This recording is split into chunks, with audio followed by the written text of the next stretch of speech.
నేను ఇప్పుడే తెలియజేస్తాను. ఇప్పుడే నేను ఒకవేళ అలాంటి తప్పు జరిగి ఉంటే జనసేన తరపు నుంచి ఓకే, నేను ఇప్పుడే తెలియజేస్తున్నాను.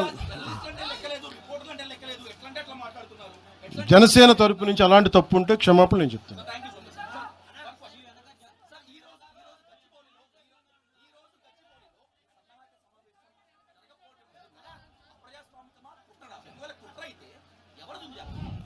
సార్, నేను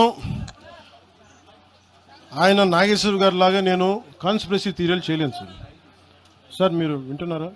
మీకు చెప్తాను. మీరు ఆగండి, ఆయన మాట్లాడండి.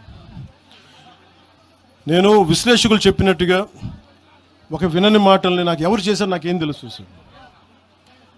అది దాని వెనుక కుట్రుందా? ఒక్కడైతే ఉంది, ఈ సభ జరగకూడదని అయితే ఉంది. అది ఎవరికి ఉంది ఏంటో నాకు నిజంగా నాకు తెలియదు. నేను దాని గురించి నిజంగా నేను బ్లేమ్ చేయనట్లా.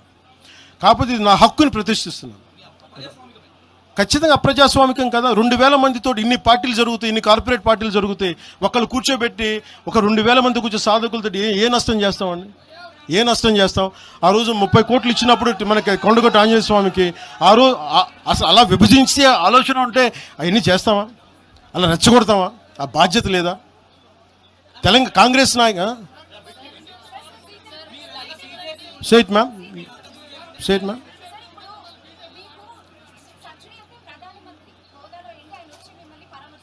ఎవరమ్మా? ప్రధానమంత్రి గారు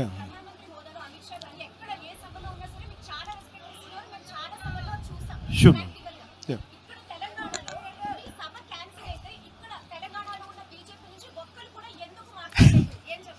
అది మీరు బీజేపీ నాయకులు అడగాలమ్మా. తెలంగాణ బీజేపీ నాయకులు నాకు తెలియదు. బీజేపీ నాయకులు మీరు అనుకున్నట్టుగా ఓకే, మీ ఆర్గ్యుమెంటే రైట్ అయితే ఈరోజు బీజేపీ నాయకులు మాట్లాడాలి కదా, వాళ్ళు లేరని తెలుస్తుంది కదా.